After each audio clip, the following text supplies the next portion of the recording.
Famile andro naita kwa nao Tianyova tanteraka ny fiainako Nitsikinao nanazava Ny lalan'ny foko Isaky ny miaraka aminao Toy ninao fitanteraka ny fiainana Tsy misy tahotra, tsy misy fisalasalana Raha eo anilako ianao Na dia miody natrany azy izao tontolo izao Dia ho hitako foana ianao Satria anao no antony fiainako Ianao no feo ny fitempo ny foko Mijano eo anilako mandraka izay Aza vela isaraky ny son'ny tanantsika Ianao no hazavana mitarika ny diako Ianao no fiadanako sy fialofako Na idinaza ny orana iaro anao amin'ny fitiavako aho Satria anao no anjarako Tompony foko mandraka izay Mamino ny masoandro miorokao Mampafanahy ny fininao Ao anatin'ny masonao no ahitako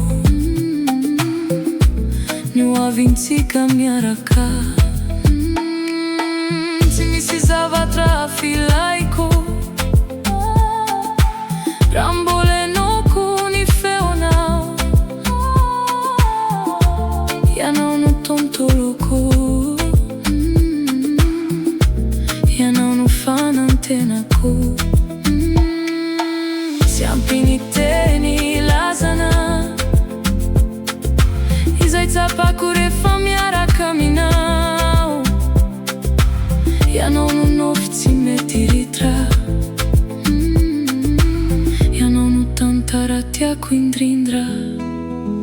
Mijano eo anilako mandraka izay Aza vela isaraky ny son'ny tanantsika Ianao no hazavana mitarika ny diako Ianao no fiadanako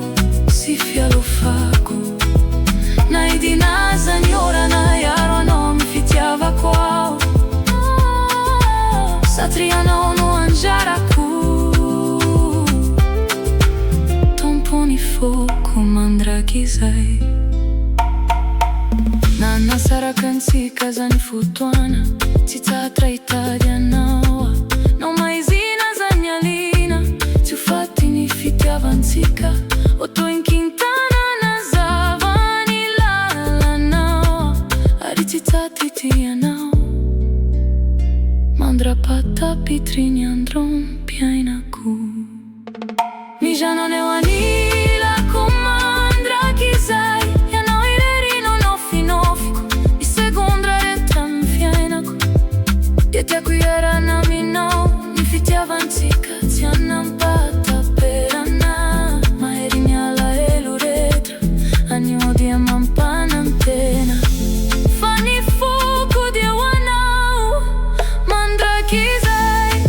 izay ry malalako Ianao no tiako iarana ny lalako rehetra Mandrapahatonga ny fofona ina farany Dia anao ihany no tiaviko Ianao no anjarako Ianao no fahasambarako Mandraka izay isika roa Iray Ho anatin'ny fitiavana